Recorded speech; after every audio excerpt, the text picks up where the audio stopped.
Bismillahirrahmanirrahim. Assalamualaikum warahmatullahi wabarakatuh. Izin memperkenalkan diri.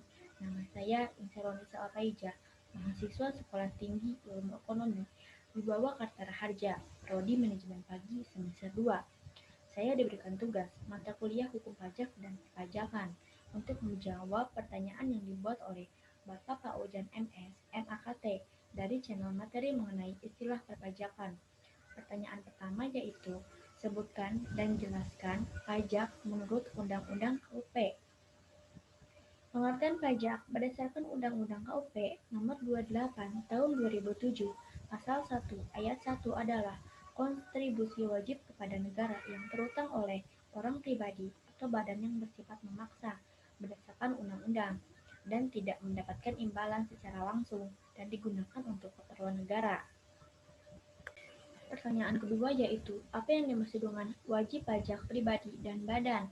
Wajib pajak adalah orang pribadi atau badan meliputi pembayaran pajak, pemotong pajak, dan pemungutan pajak yang mempunyai hak dan kewajiban perpajakan.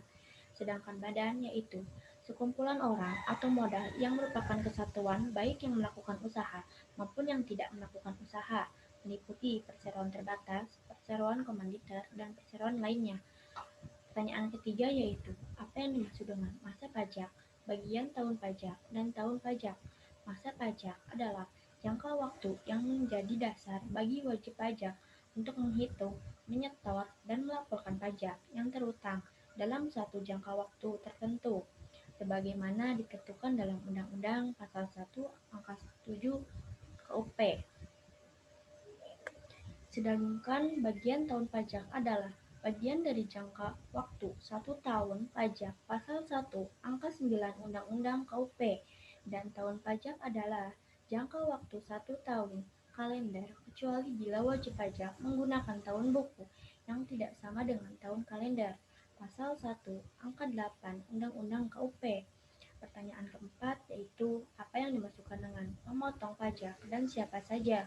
Pemotong pajak adalah kegiatan memotong sebesar pajak yang terutang dari keseluruhan pembayaran yang dilakukan pihak membayar penghasilan atau gaji, memiliki tanggung jawab penuh atas pemotongan, penyetoran, hingga pelaporan pajak yang dilakukan oleh pegawainya. Pertanyaan kelima yaitu, dijelaskan hubungan PKP dan PPN. Faktor pajak perusahaan membawa peranan yang sangat penting dan sangat berguna bagi PKP. Dengan adanya faktor pajak, maka PKP memiliki bukti bahwa PKP telah melakukan penyetoran, pemungutan hingga laporan SPT, masa PPN sesuai peraturan yang berlaku. Sekian dari saya, mohon maaf bila ada tutur kata yang salah. Semoga jawaban yang saya berikan cukup memuaskan dan dapat bermanfaat bagi para pelajar seperti saya. Jangan lupa subscribe, like, and comment channel saya. Terima kasih. Wassalamualaikum warahmatullahi wabarakatuh.